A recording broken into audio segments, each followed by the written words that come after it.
ಸಾಧು ಏಕವಿಲ್ಲಿ ದೊರೆಯಾದೆ ದೇವ ದೊರೆಯಾದೆ ದೇವ ವೈಕುಂಠವಾಸ ಏರಿದು ನಿನ್ನ ಭಾವ ಸಾಗರ ಗಿರಿಗಿ ದೊರೆಯಾದೆ ದೇವ ವೈಕುಂಠವಾಸ ಏರಿದು ನಿನ್ನ ಭಾವ ವೈಕುಂಠವಾಸ ಏರಿದು ನಿನ್ನ ಭಾವ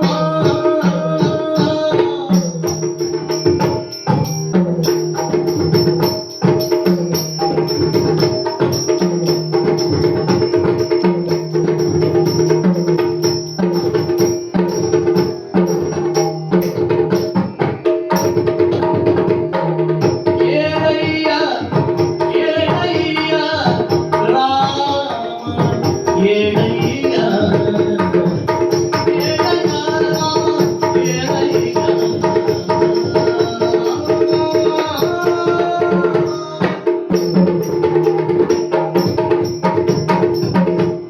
ರಾಮದೇವ, ಕಾಲಪುರುಷ ಈ ಭೂಮಿಗೆ ನೀನು ಬಂದಿದ್ದು ಅಹಲ್ಯೋದ್ಧಾರವೇ ಮಹತ್ವದ್ದು. ಎಲ್ಲ ಉಪವಿಲೆಗಳು ಅಂತ ನಾವು ಗ್ರಹಿಸಬಹುದು. ಅವರಿಗೆ ಮುಕ್ತಿಯನ್ನು ಕೊಡ್ಲಿಕ್ಕೆ ಬಂದವನು ರಾಮ. ವಿರಾಧಾದಿಗಳಿಗೆ ಮೋಕ್ಷವನ್ನು ಅಥವಾ ಬೇರೆ ರೂಪವನ್ನು ಕೊಡ್ಲಿಕ್ಕೆ ಬಂದಿದ್ದು ಅಲ್ಲ ಅಲ್ಲ ರಾಮ. ದೇವತೆಗಳ ಹುಯಿಲನ್ನೇ ಕೇಳಿ ನೀನು ಬಂದಿದ್ದೀಯ. ದೇವತೆಗಳ ಹುಯಿಲು ಏನದು? ರಾಕ್ಷಸರಾದಂತಹ ರಾವಣ ಕುಂಭಕರ್ಣರ ಹನನ ಇದೇನು? ನಾವೆಲ್ಲ ತಿಳಿದಿದ್ದೇ ಇದು ರಾಮ. ನಾವೆಲ್ಲ ಕೂಡಿಯನ್ನು ಹೋದದ್ದು ನಿನ್ನಲ್ಲಿ ಬ್ರಹ್ಮನನ್ನು ಮುಂದಿಟ್ಟುಕೊಂಡು. ನಾನು ನಿಮ್ಮನ್ನು ಸಲಹಿದ್ದೇನೆ, ಮನುಷ್ಯನಾಗಿ ಹುಟ್ಟುತ್ತೇನೆ ಅಂತ ದಶರಥನಿಂದ ದಾಶರಥಿಯಾಗಿ ಹುಟ್ಟಿದವಲ್ವ ನೀನು? ರಾಜ ಆಗ್ತಾನೆ ಎನ್ನುವುದನ್ನು ತಿಳಿದಂತಹ ಜನರಿಗೆ ನಮಗೆಲ್ಲ ಒಮ್ಮೊಮ್ಮೆ ಹೆದರಿಕೆ ಆದದ್ದು. ಇವಾಗ ನೀ ಅಯೋಧ್ಯೆಗೆ ಗಂಟಿ ಬಿದ್ದ. ನಮ್ಮ ಅಪೇಕ್ಷೆ ಇದ್ದದ್ದು ಲಂಕೆಗೆ ಹೋಗ್ಲಿಕ್ಕಲ್ವ? ಅದು ಹೋಗ್ಲಿಲ್ಲ ಮುಂಚೆ. ಆದರೂ ಬೇರೆ ಬೇರೆ ಕಾರಣಕ್ಕಾಗಿ ಹೇಗೆ ಹೋಗಿದ್ದೀಯ ಅಂತ ಗೊತ್ತಿತ್ತು. ಆ ಕಡೆ ಹೋದವನಿ ರಾಮ ಅಷ್ಟೇ. ನಮ್ಮ ಲೆಕ್ಕದಲ್ಲಿ ರಾವಣ ನಡೆ ಏನದು? ರಾವಣ ಕುಂಭಕರ್ಣ ಹನನ ಇದಂತೆ ಅಲ್ವೋ? ರಾಮಾಯಣ ಮತ್ತೆ ಏನಿದೆ? ಏತದ್ದಿ ರಾಮಾಯಣ. ರಾವಣ ಕುಂಭಕರ್ಣರ ಹನನ ಆಯಿತು ಅಲ್ಲ, ಆಮೇಲೆ ಬಂದೆ ಅಯೋಧ್ಯೆಗೆ. ಭರತನ ಸಮಾಧಾನಕ್ಕೋ ಆ ಊರಿನವರ ಸಮಾಧಾನಕ್ಕೋ ರಾಜನಾಗಿರಬಹುದು ನೀನು. ಆದರೆ ನಮ್ಮ ಅನಿಸಿಕೆ ಏನು ಗೊತ್ತು? ಅಂತಹ ದುಷ್ಟ ರಾಕ್ಷಸರು, ನಾವೆಲ್ಲ ದೇವತೆಗಳು, ನಾಗದವರು, ಅವರ ಹುಯಿಲನ್ನು ಕೇಳಿ ಬಂದಂತಹ ನೀನು ಅಲ್ಲಿಗೆ ಆ ಪರಿಸಮಾಪ್ತಿಯಾಗುತ್ತದೆ ಅಂತ ತಿಳಿದರೆ ಸಾಕಲ್ಲ. ಏತಕ್ಕೆ ರಾಜನಾಗಬೇಕಾದ ಅವಶ್ಯಕತೆ ಏನಿತ್ತು ಆ ವೈಕುಂಠ ವಾಸಿಗೆ? ರಾಮ ಆದರೂ ಸಂತೋಷಪಟ್ಟಿದ್ದಾರೆ ಜನ. ರಾಮನನ್ನ ರಾಜಾರಾಮನನ್ನಾಗಿ ಕಂಡವರು ಅಲ್ಲಿ ಸುತ್ತಮುತ್ತಲಿರುವಂತಹ ನಿನ್ನ ಪರಿವಾರ ಇದೆಯಲ್ಲ, ಪರಿವಾರ ವಿಭೀಷಣನೋ ಶತ್ರುಘ್ನನೋ ಅವರೆಲ್ಲ ಮಧ್ಯದಲ್ಲಿ ಅಲ್ವೋ? ಮಧ್ಯ ಸರೋಜ ರೋಷ ರುಚಿ ಅನ್ನು ಒಂದೊಂದಾಗಿ ಕಳಿಸ್ಕೊಂಡು ಹೋಗ್ಲಿಲ್ವ ರಾಮ? ಇದರಲ್ಲಿ ಸುಗ್ರೀವ ವಿಭೀಷಣ ಅವರವರ ಸ್ಥಾನಕ್ಕೆ ಹೋಗಿದ್ದಾರೆ. ವಾಲಿಸುತ ಆ ಕಡೆ ಹೋಗಿದ್ದುಂಟು. ವಿಭೀಷಣ ಲಂಕೆಗೆ ಹೋಗಿದ್ದಾನೆ. ವಾಮೆ ಭೂಮಿ ಸುತ. ಎಲ್ಲಿ ರಾಮ? ಅಲ್ಲಿ ಸೀತೆ. ಈಗ ಎಲ್ಲಿದ್ದಾಳೆ ಸೀತೆ? ಭೂಮಿಯ ಸೀತೆ ಹೋಗಿಹಾಳೈಸ ನಿಜಕ್ಕೆ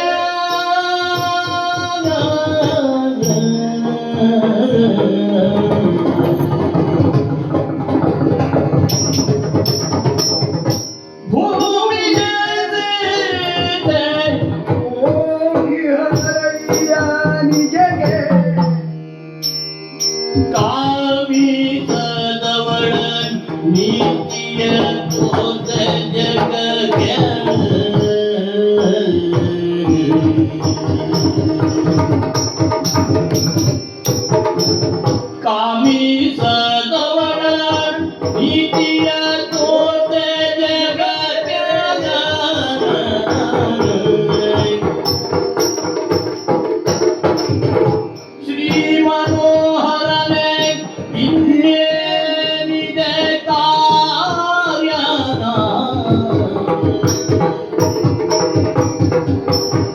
ಶ್ರೀ ಮನೋಹರನೇ ಇನ್ನೇನಿದೆ ಕಾರ್ಯ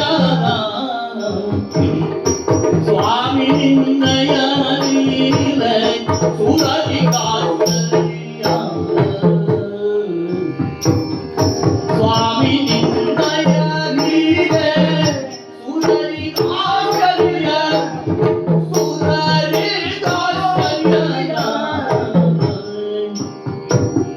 ಕೇಳಯ್ಯ ರಾಮ ಕೇಳಯ್ಯ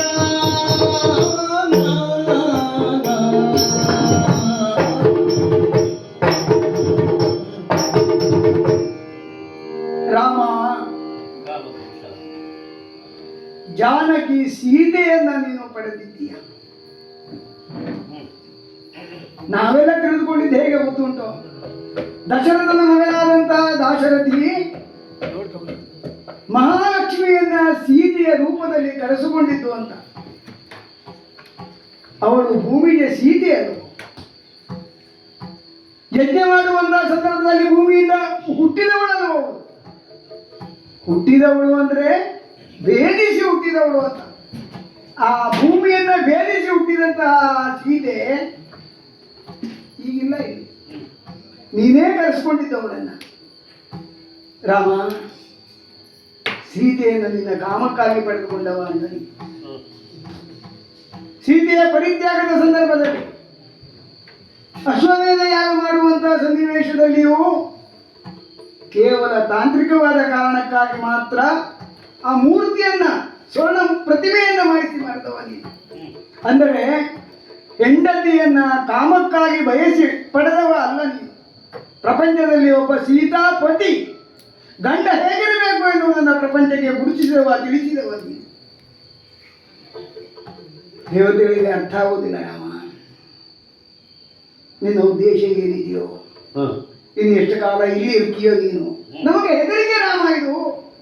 ನೀನು ಇಲ್ಲಿದ್ದರೆ ಮತ್ತೆ ಪುನಃ ನಮಗೆ ತೊಂದರೆ ಆಯಿತು ಅಂತಾದ್ರೆ ರಕ್ಷಿಸುವವರು ಯಾರು ನಮ್ಮನ್ನ? ನಿನ್ನ ಪೂರ್ಣ ರೂಪ ವೈಕುಂಠದಲ್ಲಿ ಇಲ್ಲ ಎನ್ನುವುದಾಗಿ ನಾರದರೇ ಹೇಳಿದ್ದಾರೆ ನಮಗೆ. ಆ ಅಂಜಿಕೆ ಉಂಟು, ಹೆದರಿಕೆ ಉಂಟು, ನಮಗೆ ಆಶ್ಚರ್ಯ ಇದೆ. ಇನ್ನು ಎಷ್ಟು ವರ್ಷ ಮೇಲೆ ಬರ್ತೀಯೋ ನೀನು. ನಮಗೆ ಶರಣ ಅನ್ಯತಾ ಶರಣಂ ನಾಸ್ತಿ ಅಂತ ನಿನ್ನೇ ಪುರುಷೋತ್ತಮ ಎನ್ನುವುದಾಗಿ ಕೈ ಮುಗಿಯುವುದಲ್ವ ನಾವು. ಯಾರಿರ್ತಾರೆ ನಮ್ಮನ್ನು ರಕ್ಷಿಸೋದು? ಎಷ್ಟು ವರ್ಷ ಇರ್ತೀಯ ಇದ್ರಿ ನೀನು? ಇನ್ನು ಎಷ್ಟು ವರ್ಷದ ಮೇಲೆ ಬರುವವ?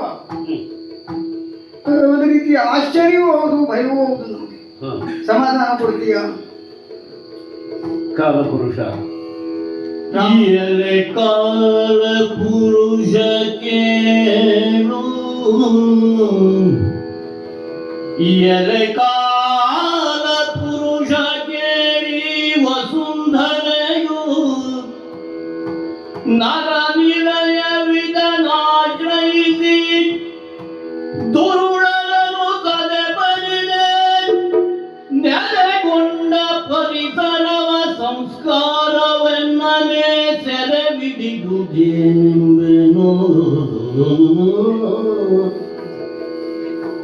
ಎಲೆ ಕಾಲ ಪುರುಷ ಕೇಳಿ ವಸುಂಧರೆಯು ನರ ನಿಲಯವಿದನಾಶ್ರಯಿಸಿ ದುರುಳನನು ಸದೆಬಡಿದೆ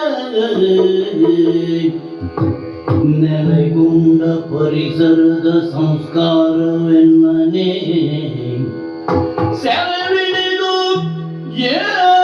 ಏನೆಂಬೆನು.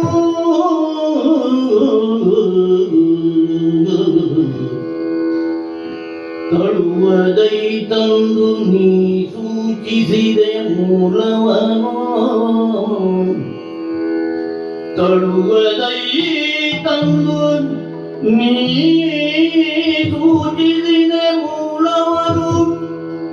ಕಳವಳವು ಬೇಡೆಂದು ನಿರ್ಜರಾಧಿಪನೆ ತಿಳಿದು, ಕಳವಳವು ಬೇಡೆಂದು ನಿರ್ಜರಾಧಿಪಗೆ ಪೇಳು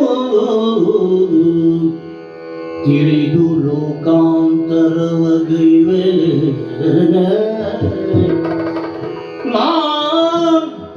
ತಿಳಿದು ಲೋಕಾಂತರವಗೈವೆ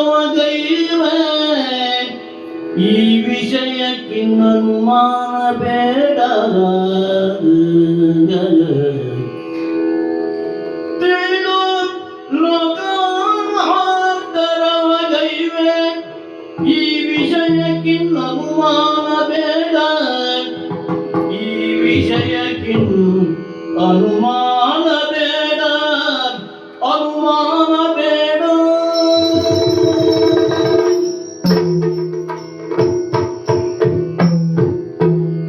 ಕಾಲಪುರುಷ ರಾಮ, ಭರಿತವಾದಂತಹ ರಹಸ್ಯವಿದೆ ಎಂದು ನೀನು ಹೇಳುವಾಗಲೇ ನನಗೆ ಸಂದೇಹದ ಬೀಜವೊಂದು ಮೊಳೆತಿತ್ತು ನನ್ನ ಅಂತರಂಗದಲ್ಲಿ.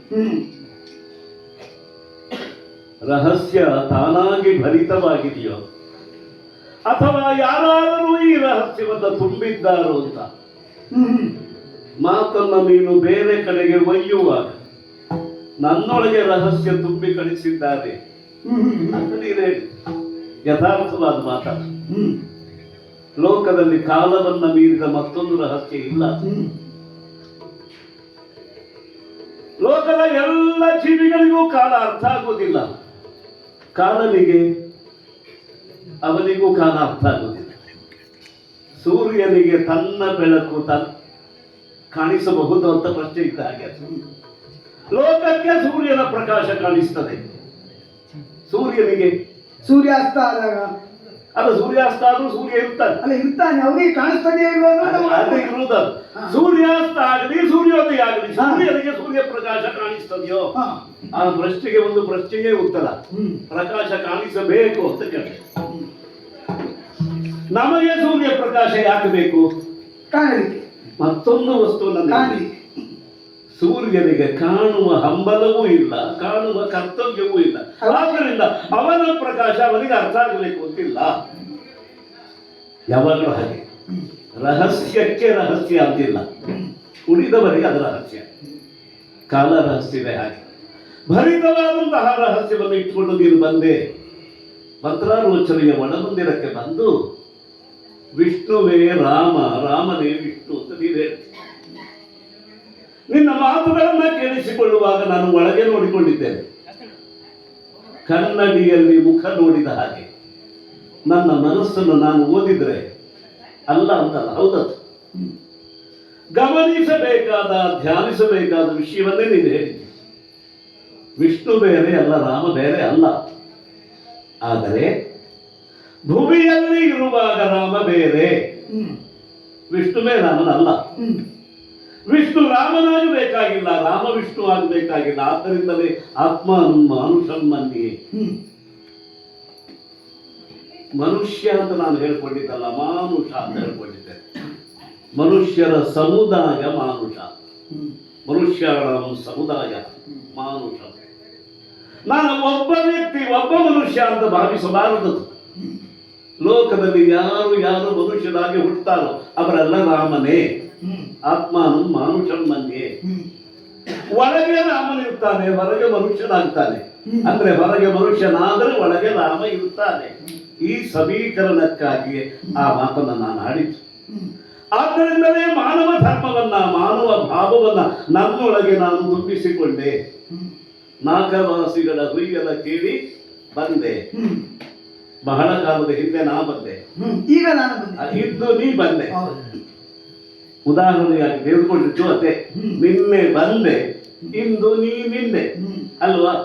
ಮುಂದೆ ಏನು ಎಂಬ ಪ್ರಶ್ನೆ ಅದನ್ನು ಇಟ್ಟುಕೊಂಡು ನೀವು ಬಂದಿದ್ದೀರಿ. ಬಹಳ ಕಾಲ, ಎಷ್ಟೋ ಸಾವಿರ ವರ್ಷಗಳ ಒಂದು ರಾಜ್ಯಭಾರದಲ್ಲಿ ನಾನು ತೊಡಗಿಕೊಂಡಿದ್ದೇನೆ. ಗಮನ ಮಾಡುವವರಿಗೆ ಹೆಚ್ಚು ಕಾಲ ಬೇಡ, ಯಾವಾಗ ಹೆಚ್ಚು ಸಮಯ ಬೇಕಾದದ್ದು ಮಾರ್ಗ ಮಾಡುವವರಿಗೆ. ಈ ಪ್ರಪಂಚವನ್ನ ಅವಲಂಬಿಸಿ ಬದುಕುವ ಎಲ್ಲ ವ್ಯಕ್ತಿಗಳಿಗೆ ಒಂದು ಜೀವನ ಮಾರ್ಗ ನಿರ್ಮಾಣ. ಅದು ಯಾವ ಮಾರ್ಗ ಅಂತ ಕೇಳಿದ್ರೆ ಆ ಹೆಸರು ಈ ಹೆಸರು ಬೇಡ, ರಾಮ ಮಾರ್ಗ ಅಂತ ಹೇಳಿದ್ರೆ ಆಯ್ತು. ರಾಮಾಯಣ, ರಾಮಸ್ಯ ಅಯನಂ. ಮಾರ್ಗವನ್ನ ನಿರ್ಮಾಣ ಮಾಡುವವನು ರಾಮ. ಅವನೇ ಕ್ರಮಿಸಬೇಕು ಅಂತ ಅಲ್ಲ, ಕ್ರಮಿಸಿದ್ರೆ ಒಳ್ಳೇದು. ಆ ಮಾರ್ಗದಲ್ಲಿ ತಾನು ಕ್ರಮಿಸಿದರೆ ಎಲ್ಲಿ ಮಾರ್ಗಾಭ್ಯಾಸ ಹೆಚ್ಚಾಗುತ್ತದೆ, ಎಲ್ಲಿ ಆಕಸ್ಮಿಕವಾದ ಅಚಾತುರ್ಯಗಳಾಗಬಹುದು, ಎಲ್ಲಿ ಅರಕ್ಷಿತವಾದ ಸಂದರ್ಭ ನಿರ್ಮಾಣ ಆಗುತ್ತದೆ ಅದನ್ನು ತಿಳ್ಕೊಳ್ಳಿಕ್ಕಾಗ್ತದೆ. ಆದ್ದರಿಂದ ಈ ಮಾರ್ಗ ನಿರ್ಮಾಣ ಎಂಬ ಒಂದು ರಾಜವೃತ್ತಿಯಲ್ಲಿ ಮುನ್ನಡೆದೆ ನಾನು. ಭೂಮಿಯ ಮೇಲೆ ಮಾರ್ಗ ನಿರ್ಮಾಣ ಮಾಡಿದ್ದರಿಂದ ರಾಮ ಮಾರ್ಗ ಅಲ್ಲ, ಭೂಮಾದಲ್ಲಿ ಮಾಡಿದ ಮಾರ್ಗ ನಿರ್ಮಾಣ ಇತ್ತು. ಆದ್ದರಿಂದಲೇ ರಾಮ ಮಾರ್ಗಕ್ಕೆ ಬಹಳ ಅವಧಿ ಬೇಕದಕ್ಕೆ. ಭೂಮಿಯಲ್ಲಿ ಮಾರ್ಗ ನಿರ್ಮಾಣಕ್ಕೆ ಬಹಳ ಅವಧಿ ಬೇಡ. ಈಗ ಜೀವನ ಮರ್ಯಾದೆ ಬಹಳ ಒಳ್ಳೆಯ ಪದಪ್ರಯೋಗ ನೀವು ಮಾಡಿ ಎಚ್ಚರಿಸಿದೆ. ಮರ್ಯಾದಾ ಪುರುಷೋತ್ತಮ. ಈಗ ಪುರುಷೋತ್ತಮ ಆದದ್ದು ಮರ್ಯಾದೆಗಿಂತಲೋ ಮರ್ಯಾದೆಯ ಒಳಗೋ ಅಲ್ಲೇ ಇರುವುದು ರಹಸ್ಯ. ಮರ್ಯಾದೆಯನ್ನ ನಾವು ನಮಗಾಗಿ ಹಾಕೊಳ್ಳೋದು, ಬೇರೆಯವರಿಗಲ್ಲ. ಬೇರೆಯವರಿಗೆ ಕೇಳ್ತೇವೆ ನಿನಗೆ ಮರ್ಯಾದೆ ಇಲ್ಲವ ಅಂತ. ಅಲ್ಲ, ಮರ್ಯಾದೆಯ ಒಳಗೆ ನಾನಿದ್ದೇನೆ, ನೀನು ಅಲ್ಲಿಗೆ ಬರಬೇಡ ಅಂತ ಹೇಳುದು. ರಾಮನ ಜೀವನ ಮರ್ಯಾದೆ ಅಂದ್ರೆ 84 ಲಕ್ಷ ಜೀವ ಯೋನಿಗಳು ತುಂಬಿದ ಈ ಪ್ರಪಂಚದಲ್ಲಿ ಎಲ್ಲರಿಗೂ ಇರುವುದು ಒಂದೇ ಭೂಮಂಡಲ, ಬೇರೆ ಇಲ್ಲ. ಒಬ್ಬ ಮನುಷ್ಯ ತಪಸ್ಸಿಗೆ ಕುಳಿತವನು, ಜಪವನ್ನು ಸಾಧಿಸಬೇಕಾದವನು ಮೈ ಮೇಲೆ ಒಂದು ಕೀಟ ಬಂದು ಕುಳಿತಾಗ ಅದನ್ನು ಹೊಡಿಬಹುದಾ? ಹಾಕಿಸ್ಬೇಕು. ಸರಳವಾದಂತಹ ಕ್ರಮ. ಸಹಜ ಪ್ರವೃತ್ತಿ ಏನು? ಅದು ದುರ್ಬಲವಾದ್ದರಿಂದ ನನ್ನ ಬಲ ಅದರ ಮೇಲೆ ಪ್ರಯುಕ್ತ ಮಾಡಬಹುದು ಎಂಬ ಭರವಸೆಯಿಂದ ಹೊಡೆದು ಬಿಡುತ್ತಾರೆ. ಇದು ರಾಮನ ಸಂಕಲ್ಪಕ್ಕೆ ವಿರುದ್ಧವಾದದ್ದು. ಇಲ್ಲ, ಕೀಟದಿಂದ ಪ್ರಾರಂಭ ಮಾಡಿ ಆನೆಯವರೆಗೆ ಎಲ್ಲ ಜೀವಿಗಳಿಗೂ ಬದುಕೋದಕ್ಕೆ ಒಂದೇ ಭೂಮಿ ಇರೋದು. ಎಲ್ಲರ ಬದುಕಿಗೆ ಅವಕಾಶ ಕೊಟ್ಟು ಬದುಕಿ, ಇದೇ ಜೀವನ ಮರ್ಯಾದೆ. ಆದ್ದರಿಂದ ಹಾರುವ ಹಕ್ಕಿಗೂ ಒಂದು ಮರ್ಯಾದೆ, ನೀರಿನಲ್ಲಿ ಈಜುವ ಮೀನಕ್ಕೂ ಒಂದು ಮರ್ಯಾದೆ, ಒಲೆಯೊಳಗೆ ಉರಿಯುವ ಬೆಂಕಿಗೂ ಒಂದು ಮರ್ಯಾದೆ, ಹಾಲು ಕರೆಯುವ ಹಸುವಿಗೂ ಒಂದು ಮರ್ಯಾದೆ, ಮಕ್ಕಳನ್ನ ಹಡೆದು ಬೆಳೆಸುವ ತಾಯಿಗೂ ಒಂದು ಮರ್ಯಾದೆ. ಅದನ್ನೇ ನೀನು ಚಿತ್ರಿಸಿದೆ. ತಾಯಿಗೆ ಮಗನಾಗಿ, ಹೆಂಡತಿಗೆ ಗಂಡನಾಗಿ, ಸಹೋದರನಿಗೆ ಅಣ್ಣನಾಗಿ ಒಂದು ಜೀವನ ಮರ್ಯಾದೆ. ಇದು ಮಾನವ ಮರ್ಯಾದೆ ಮಾತ್ರ. ಇಷ್ಟೇ ಅಲ್ಲ, ಜಟಾಯುವಿನಂತಹ ಒಂದು ಪಕ್ಷಿಯ ಜೊತೆಗೆ ಒಡನಾಟ ಮಾಡಿತು. ಪಕ್ಷಿಗಳ ಭಾಷೆ ನನಗೆ ಬಂದಿತ್ತು, ನನ್ನ ಭಾಷೆ ಪಕ್ಷಿಗೆ ಬಂದಿತ್ತು. ವಾನರರ ಜೊತೆಯಲ್ಲಿ ಒಡನಾಟ ಮಾಡಿದೆ, ವಾನರರ ಭಾಷೆ ನನಗೆ ಬಂದಿತ್ತು, ನನ್ನ ಭಾಷೆ ವಾನರರಿಗೆ ಬಂದಿತ್ತು.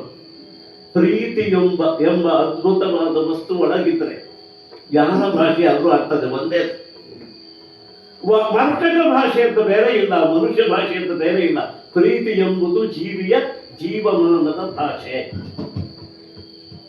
ಈ ಒಂದು ಪ್ರಯೋಗದಲ್ಲಿ ತೊಡಗಿಸಿಕೊಂಡಿದ್ದರಿಂದ ಬಹಳ ಶ್ರಮ ವಹಿಸಿದ್ದೆ. ಮಧ್ಯದಲ್ಲಿ ರಾವಣ ಕುಂಭಕರ್ಣಾದಿಗಳ ಸಂಹಾರ, ದುಷ್ಟರ ಸಂಹಾರವನ್ನು ಮಾಡಿದ್ದೇನೆ.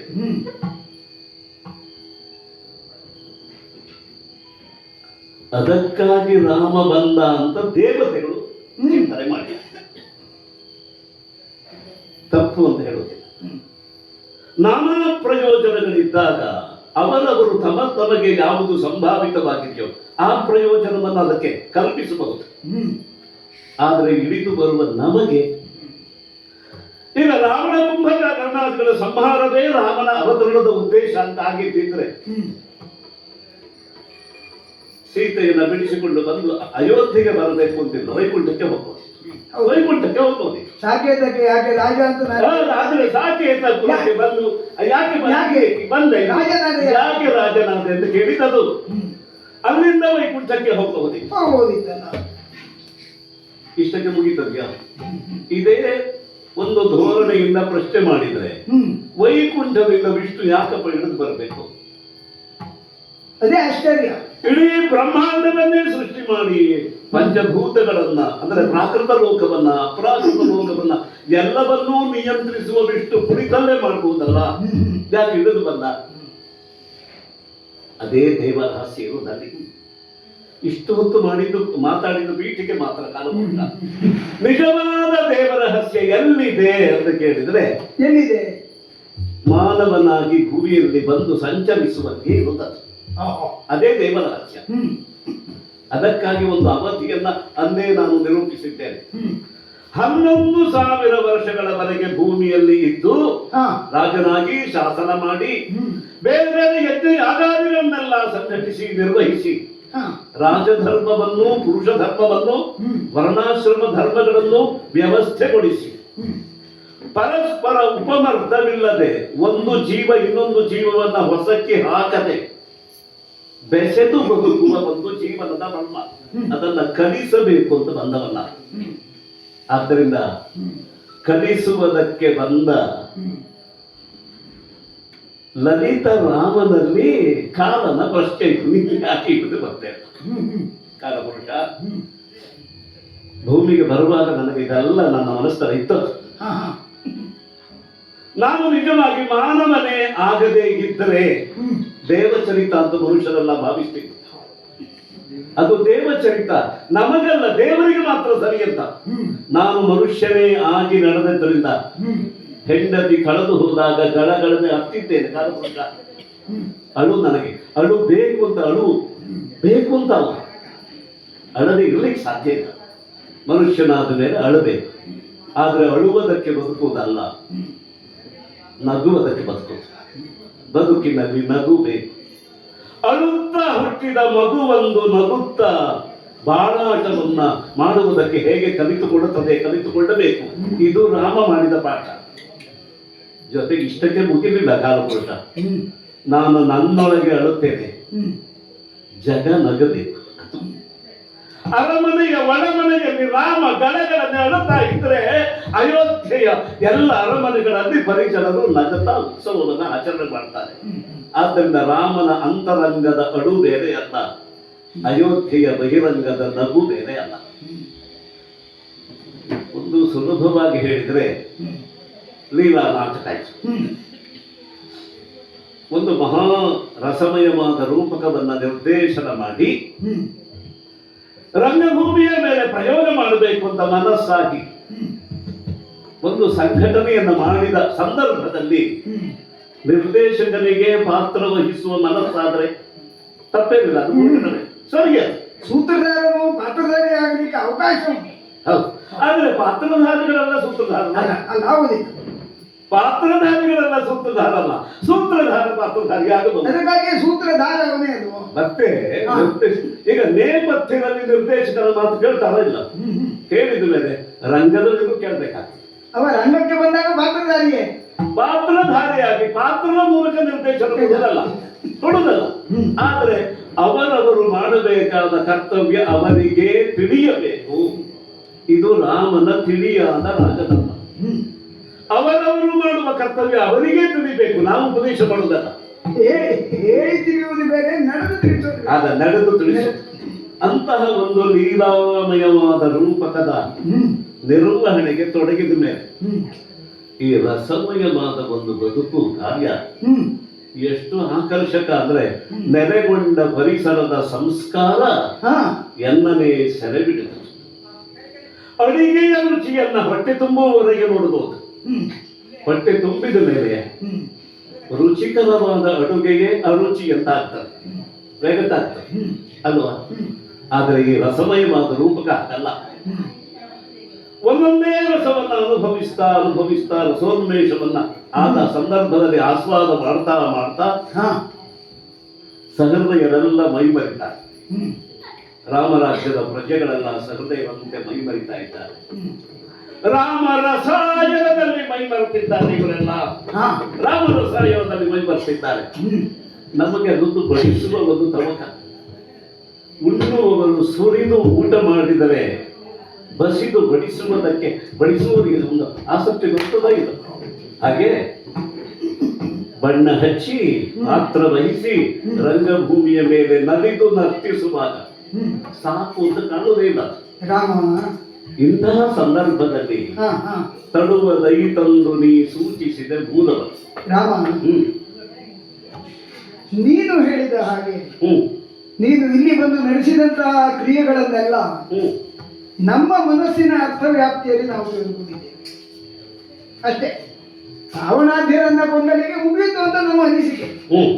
ಆದ್ರೆ ಅದಕ್ಕಿಂತ ಹೆಚ್ಚು ಉಂಟು ಅಂತ ನೀನು ಹೇಳಿದ್ದೀಯ. ಅದು ನಮಗೆ ಆಶ್ಚರ್ಯನೇ. ಒಂದು ಮಿತಿ ಬೇಡವುದು. ಹ. ನಾನು ಅಲ್ಲಿ ಹೇಳಬೇಡುವ ಏನನ್ನದು. ಹ. ಸುಮ್ಮನೆ ನಾನು ಬಂದಿದ್ದೆ ಇಲ್ಲಿ. ಕಾಲಪುರುಷ ಹಾ ಅವಸರ ದೇವತೆಗಳೇ ಮಾಡಿದ್ರು ಅಂತ ನನಗನ್ಸುತ್ತೆ. ಹೌದಾ? 11,000 ವರ್ಷಗಳ ಒಂದು ಅವಧಿಯನ್ನು ಅಲ್ಲೇ ಸೂಚಿಸಿದೆ. ಈಗ ಲೆಕ್ಕಾಚಾರ ನಾನು ಇರಲಿಲ್ಲ, ಅದೇ ಹೆಚ್ಚಾಗ ಅದಲ್ಲ, ಅದು ಬೇರೆ. ಯಾಕಂದ್ರೆ ನಾನಂದ್ರೆ ಹೇಳಿದ ಅವಸರದಲ್ಲಿ ಬಂದಿದ್ದು.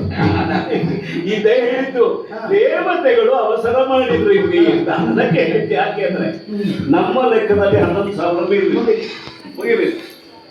ಈಗ ಎಂತಹ ಕಾಲಮಿತಿಯ ಕಾರ್ಯಕ್ರಮ ಅಂತ ಆದ್ರೂ ಅಲ್ಲಿ ಮುಖ್ಯ ಕಾರ್ಯಕ್ರಮದ ಅವಕಾಶ ಬೇಡ.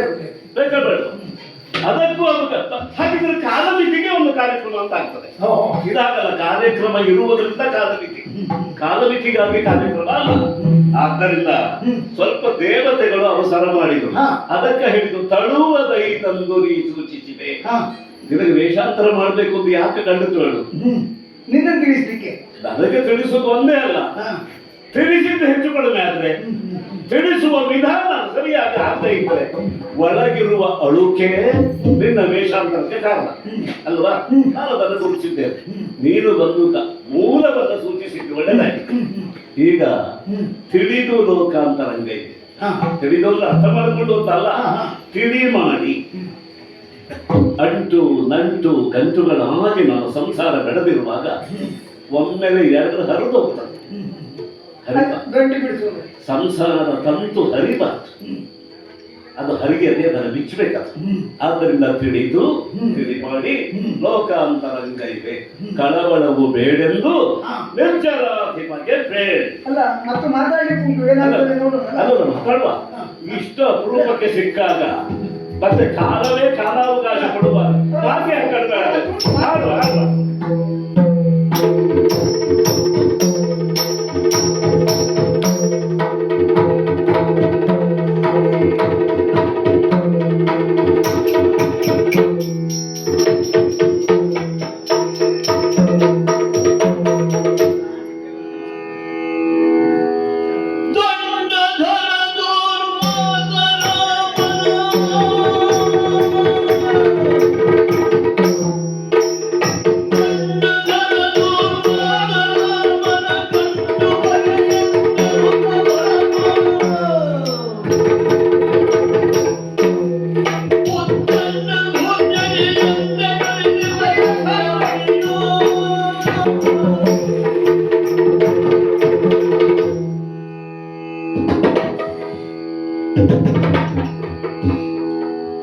ಮೇಲೆ ಚಿಮ್ಮಿದ್ದು ದಂಡ, ನೆಲಕ್ಕೆ ಬೀಳದ ಹಾಗೆ ಕೈಯಲ್ಲಿ ಧರಿಸಿದ್ದು ದಂಡ. ಈ ಕಾರ್ಯ ಯಾರಿಂದ ಆಯ್ತು ಅಂತ ಕೇಳಿದ್ರೆ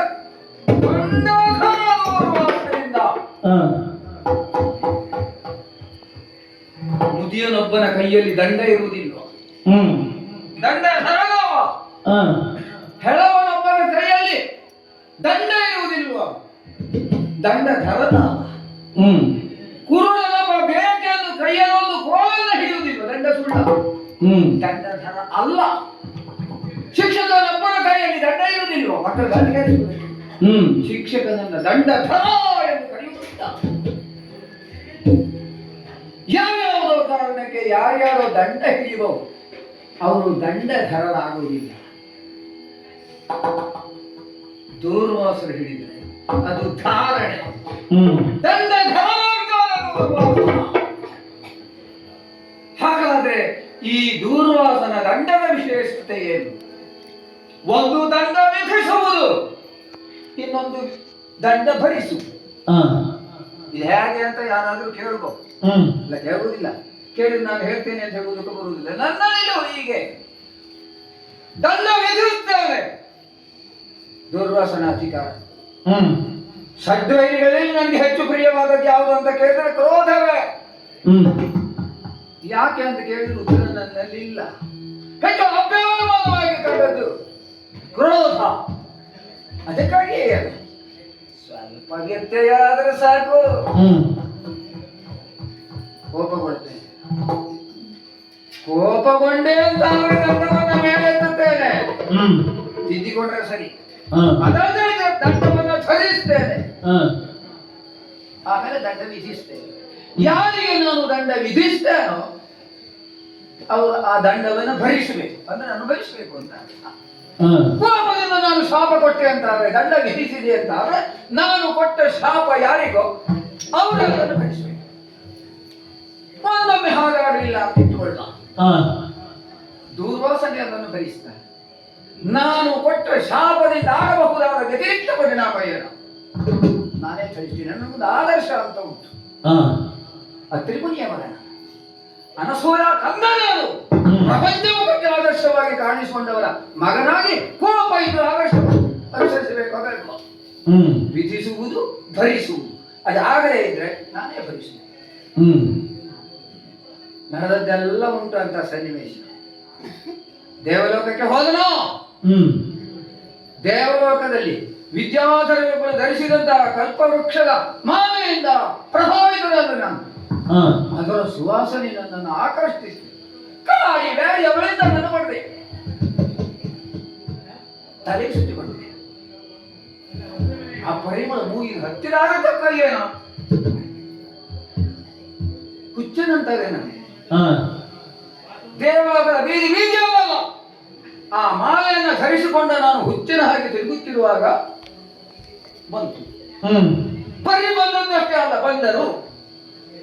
ಬಂತು ಏನು ಅಂತ ಕೇಳಿದ್ರೆ ಇಂದ್ರನ ಐರಾವತ.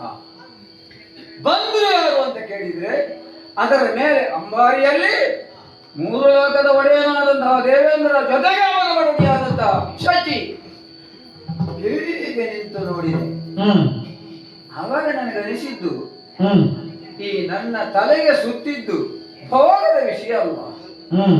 ನನ್ನ ಬುದ್ಧಿ ಕೇಳಿದ ನನಗೆ ಪ್ರಶ್ನೆ, ದೂರ್ವಾಸ ನೀನು ಭೋಗಿಯೋ ಯೋಗಿಯೋ? ಚಪ್ಪಣ್ಣ ಹುಚ್ಚು ಹೋಯ್ತು, ಹುಚ್ಚು ಹೋಯ್ತು. ಆ ಮಾಲೆಯನ್ನ ತಲೆಯಿಂದ ಹೀಗೆ ತೆಗೆದು ದೇವೇಂದ್ರ ಇದು ಇರಲಿ ಆಶೀರ್ವಾದ ರೂಪದಲ್ಲಿ ಎಂದು ಕೊಟ್ಟೆ ನಾನು. ಉದ್ಧಟ ತ್ರಿಲೋಕದ ಆಧಿಪತ್ಯ ಇದೆ ಎನ್ನುವಂತಹ ಅಹಂಕಾರದಿಂದ ಬೆರೆಯವ ಏನ್ ಮಾಡಿದ ಗೊತ್ತಾ? ಆ ಮಾಲೆಯನ್ನ ಎತ್ತಿ ಐರಾವತದ ಕುಂಭಸ್ಥಳದ ಮೇಲೆ ಇರಿಸಿ ಆ ಮಾಲೆಯಿಂದ ಪ್ರಭಾವಿತವಾದದ್ದು ಅಂದ್ರೆ ಏನು ಅಂತ ಅರ್ಥ ಆಯ್ತಲ್ಲ, ಪ್ರಭಾವಿತವಾದಂತಹ ನೆಲಕ್ಕೆ ಅಡಿ ತುಳಿತು. ದೂರ್ವಾಸನಿಗೆ ಬಂದದ್ದು ಸಿಟ್ಟು. ಎಡಗೈಯಲ್ಲಿದ್ದ ದಂಡ ಮೇಲೆ ಹೋಯ್ತು, ಅದನ್ನ ಬಲಗೈಯಲ್ಲಿ ಸರದೆ. ದೇವೇಂದ್ರ ಇದೋ ನಿನ್ನ ಅಹಂಕಾರಕ್ಕೆ ನಾ ಕೊಡುತ್ತಿರುವ ಪಾಪ. ತ್ರಿಲೋಕದ ಅಧಿಪತ್ಯ ಹೌದು, ನಿನ್ನ ಸಂಪತ್ತುಗಳೆಲ್ಲ ಸಮುದ್ರವಾಗಿ ಇದೆ. ವಿಧಿಸುವುದು ಮತ್ತೆ ಭರಿಸುವುದು ಮುಂದೆ ಅದನ್ನೆಲ್ಲ ಅನುಭವಿಸಿದ. ಇನ್ನೊಂದು ಪ್ರಕರಣ ನಾನೇ ಅದನ್ನು ಭರಿಸಿದ್ದು. ಅಂಬರೀಷನಿಗೆ ಹೋದ್ನ ಏಕಾದಶಿ ವ್ರತ ಕತೆ ಬಹಳ ದೊಡ್ಡದು, ನನಗೆ ಅದನ್ನು ಹೇಳೋದಕ್ಕೀಗ ಹೌದು ಸಮಯದ ಅವಕಾಶ ಇಲ್ಲ. ಪಾಲನೆಗೆ ವಿಳಂಬ ಆಗ್ತದೆ ಅಂತ ಸ್ನಾನ ಮಾಡಿ ಬರುವ ನನ್ನನ್ನ ಗ್ರಹಿಸದೆ ಅವ ಪಾಲನೆಗೆ ಮುಂದಾದ. ಬಂತು ಬಂದದ್ದು ಸಿಟ್ಟು. ಮುಂಗೋಪಿ ಎಂಬ ಹೆಸರು ಉಂಟು ನನಗೆ, ಅದನ್ನು ಉಳಿಸಿಕೊಳ್ಬೇಕು ಅಂತ ಸಿಟ್ಟು ಬರಬೇಕು. ಸಿಟ್ಟು ಬಂದ ನಾನು ಅವನನ್ನ ಶಪಿಸುವುದಕ್ಕೆ ಬಂದ್ರೆ ಮುಂದಾದ್ರೆ ಬಂತು ಗಿರಗಿರನೊಂದು ಚಕ್ರ. ಹೀಗೆ ನೋಡಿದ್ರೆ ವಿಷ್ಣು ಚಕ್ರ. ಅಂಬರೀಷನನ್ನ ಶಪಿಸಬೇಕು ಅಂತ ನಾನು ಬಂದ್ರೆ ಮುಂದಾದ್ರೆ ಅವನ ರಕ್ಷಣೆಗೆ ಬಂದದ್ದು ವಿಷ್ಣು ಚಕ್ರ. ಹೀಗೆ ತಿರುಗುವ ಅದನ್ನ ನೋಡಿದ್ರೆ ನನಗೆ ಎದೆಯಲ್ಲಿ ನಡುಕ ಪ್ರಾರಂಭ. ದೂರ್ವಾಸನನ್ನ ನೋಡಿದ್ರೆ ಕಂಡವರಿಗೆ ಎದೆಯಲ್ಲಿ ನಡುಕ ಬರಬೇಕು, ವಿಷ್ಣು ಚಕ್ರವನ್ನು ನೋಡಿದಾಗ ನನಗೆ ಎದೆಯಲ್ಲಿ ನಡುಕ ಪ್ರಾರಂಭ ಆಯಿತು. ಹೀಗೆ ಮುಂದಾಗಿ ಹೋಗುತ್ತಿದ್ದ ನಾನು ತಿರುಗಿದೆ, ನಡೆಯೋದಕ್ಕೆ ಪ್ರಾರಂಭ ಮಾಡಿದೆ. ಹಿಂದಿನ ಬರ್ತಾ ಉಂಟು, ತಿರುಗಿ ನೋಡುವ ಧೈರ್ಯ ನನಗಿಲ್ಲ, ಸಪ್ಪಳ ಮಾತ್ರ ಕೇಳ್ತಾ ಉಂಟು. ನಿಧಾನವಾಗಿ ನಡೆಯುವ, ವೇಗವಾಗಿ ನಡೆದೆ, ವೇಗವಾಗಿ ನಡೆಯುವ ಓಡಿದೆ, ಓಡಿ ನಾನು ಮತ್ತಷ್ಟು ಓಡಿದೆ ಓಡಿದೆ ಓಡಿ ಇದು ಆದತ್ತಲ್ಲ ಹೋದದ್ದಲ್ಲ. ನನ್ನ ವ್ಯವಹಾರ ವಿಷ್ಣುವಿಗೆ ಮನಸ್ಸು ಬಂದಿದೆ, ಹಾಗಾಗಿ ವಿಷ್ಣು ಚಕ್ರ ಬಂದಿದೆ ಸುದರ್ಶನ ಅಂತ ತಿಳಿದು ನಾನು ತಿರುಗಿದೆ ಅಂಬರೀಷಿದ್ದ ಕಡೆಗೆ ಓಡುವಂತ ಪ್ರಾರಂಭ ಮಾಡಿದೆ. ಆದರೂ ಬಿಡ್ಲಿಲ್ಲ ಚಕ್ರ.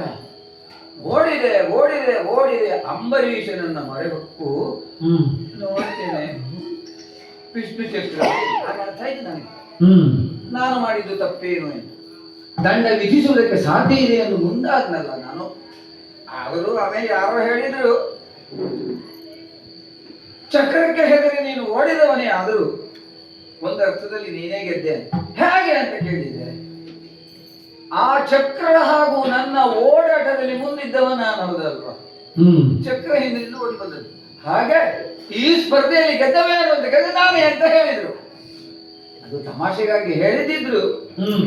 ಸೋತವ ನಾನು ಅಂತ ನನಗೆ ಗೊತ್ತಿಲ್ವಾ? ಈ ದಂಡ ವಿಧಿಸುವಲ್ಲಿ ನನಗೆ ಸ್ತ್ರೀ ಪುರುಷ ಎಂಬ ತಾರತಮ್ಯವೇ ಇಲ್ಲ. ತಪ್ಪು ಮಾಡಿದವ ಯಾರು ಅಂತ ಕಂಡು ಶಾಪ ಕೊಡುವುದಕ್ಕೆ ಮುಂದಾಗ ಒಬ್ಬಳಿಲ್ಲವ, ಹೆಸರು ಗೊತ್ತುಂಟು, ಹೇಳುವುದಿಲ್ಲ. ತಾನು ಪ್ರೀತಿಸಿದವನ ಧ್ಯಾನದಲ್ಲಿ ಮೈ ಮರೆತಿದ್ದ. ಅದು ತಪ್ಪ ಸರಿಯಾಗಿ ಕೇಳಿದೆ. ನನಗೆ ಕಂಡದ್ದು ತಪ್ಪು. ಯಾಕೆಂದ್ರೆ ಅಲ್ಲಿ ಹೋದವ ಯಾರು? ದಂಡಧರ ದೂರ್ವಾಸ. ಎಚ್ಚರಗೊಳ್ಳಬೇಕು, ಆತಿಥ್ಯ ನೀಡಬೇಕು, ಕೈ ಮುಗಿಬೇಕು, ತನ್ನ ಆಸೆಗಳೇನೋ ಕೇಳಿಕೊಳ್ಳಬೇಕು, ನಾನು ಕೈ ಎತ್ತಿ ಆಶೀರ್ವಾದ ಮಾಡಬೇಕು. ನನ್ನ ಕಡೆಗೆ ದಿವ್ಯ ನಿರ್ಲಕ್ಷ್ಯವನಿಗೆ ಅಂತ ತಿಳಿದಾಗ ಶಪಿಸಿದೆ. ಯಾವನ ಸಂಬಂಧವಾಗಿ ನೀನು ಆಲೋಚನೆ ಮಾಡ್ತಾ ಇದ್ದೀಯೋ ಅವನಿಗೆ ನಿನ್ನ ಹಾಗಾಗಲಿ. ಆಮೇಲೆ ಸಂಬಂಧಪಟ್ಟ ಬಂದವರೆಲ್ಲ ಕಾರಣ ಏನು ಅಂತ ಹೇಳಿದಾಗ ಮತ್ತೆ ಸಮಾಧಾನಗೊಂಡು ಅನುಗ್ರಹ ಮಾಡಿದೆ. ಯಾವಾಗ ಗುರು ತಂದು ಅವನಿಗೆ ಸಿಗುತ್ತದ ನಿನ್ನ ನೆನಪು ಅವನಿಗಾಗ್ತದೆ, ನಿನ್ನ ಬದುಕು ಹಸನಾಗ್ತದೆ. ದಂಡಧರ ದೂರ್ವಾಸ. ಹೀಗೆ ಕೆಲವರು ಹೇಳ್ಬೋದು, ಕಂಡಲ್ಲೆಲ್ಲ ಶಾಪ ಕೊಡ್ತಾನೆ, ದೂರ್ವಾಸನೆ ದಂಡ. ನನಗೆ ಕೇಳುವ ಇರುವುದಿಲ್ಲ. ಹೇಳಿಕೊಂಡ ಬಂದವರಿಗೆ ದಂಡ ವಿಧಿಸದೆ ಬಿಡುವುದಿಲ್ಲ. ಇದು ನನ್ನ ನಿರ್ಧಾರ. ಇದುವರೆಗೆ ನಾನು ನಡೆದು ಬಂದಂತಹ ಮಾರ್ಗ. ಇವತ್ತು ಇದ್ದಕ್ಕಿದ್ದ ಹಾಗೆ ತಪಸ್ಸಿನಿಂದ ಎಚ್ಚರಗೊಂಡೆ. ಯಾರೋ ದೂರದಲ್ಲಿ ಹೇಳಿದಾಗ ಕೇಳಿದ ನನಗೆ. ಕೇಳುವುದು ಕೇಳದೇ ಇರುವುದೆಲ್ಲ ಬರೀ ಸುಳ್ಳದ್ದು. ತಪಸ್ವಿಗಳಿಗೆ ಯಾರು ಹೇಳುವವರು ಇರ್ತಾರೆ? ಅವ್ರು ಏನಾದ್ರು ಹೇಳಿದ್ರೆ ಕೇಳೋರು ಯಾರಿರ್ತಾರೆ? ನಿರ್ಜನ ಪ್ರದೇಶ ಅಲ್ವಾ?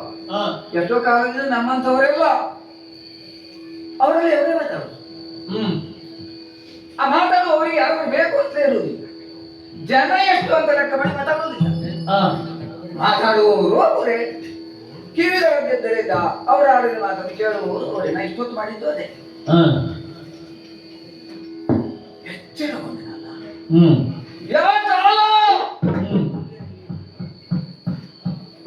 ಪ್ರಪಂಚದ ಔನ್ನತ್ಯವನ್ನ ಬಯಸಿ ಆತ್ಮೋದ್ಧಾರವನ್ನೇ ಧ್ಯೇಯವಾಗಿಟ್ಟುಕೊಂಡು ತಪಸ್ಸಿನಿಂದ ನಾನು ವಿಮುಕ್ತನಾಗುವ ಹಾಗೆ ಮಾಡಿದವ ಯಾರು?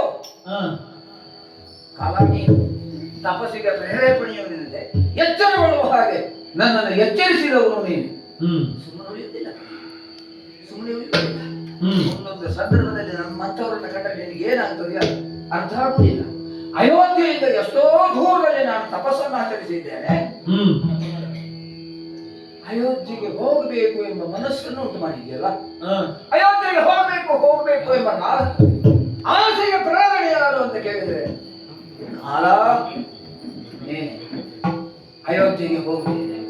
ಹೋಗುವ ಮಾರ್ಗ ಮಧ್ಯದಲ್ಲಿ ಏನಾದರೂ ಅಡಚಣೆ ಉಂಟಾದ್ರೆ ಕಾಲ ನಿನಗೆ ತಪ್ಪಿದ್ದಾನೆ. ಅಯೋಧ್ಯೆಗೆ ಹೋದ ಮೇಲೆ ಯಾವುದು ನನ್ನ ಆಶಯ ಅದಕ್ಕೆ ವಿಘ್ನ ಉಂಟಾದ್ರೆ ಕಾಲ ಒಂದು ದಿವಸ ನಿನಗೆ ಶಿಕ್ಷೆ ತಪ್ಪಿದ್ದಲ್ಲ. ಹೊರಟ್ನಲ್ಲ, ಎಷ್ಟು ಬೇಗ ನಾನು ನನ್ನ ಅಯೋಧ್ಯೆಯನ್ನು ಸೇರಿದೆ. ರಾಮನನ್ನ ಕಾಣಬೇಕೆನ್ನುವಂತಹ ಉದ್ದೇಶ. ಆಗಲೇ ಸ್ವಲ್ಪ ದೂರ್ಜಕ್ಕೆ ಹಾಗೆ ಬಂದಿದ್ದೆ. ಈ ಅಯೋಧ್ಯೆಗೆ ಸೇರಿದ ಮೇಲೆ, ಈ ರಾಮನ ನೆಲಕ್ಕೆ ಬಂದ ಮೇಲೆ ನಾನು ದೂರ್ಜಕ್ಕೆ ಹಾಗೆ ಇರ್ಬೇಕಾ? ರುದ್ರನ ಹಾಗೆ ಕಾಣಬೇಕಾ? ಸ್ವಲ್ಪ ವೇಗವಾಗಿ ನಡೆದು ಬಂದದಿದ್ರು ಶಾಂತನಾಗಿ ಮುಂದುವರೆದು ಬಂದೆ.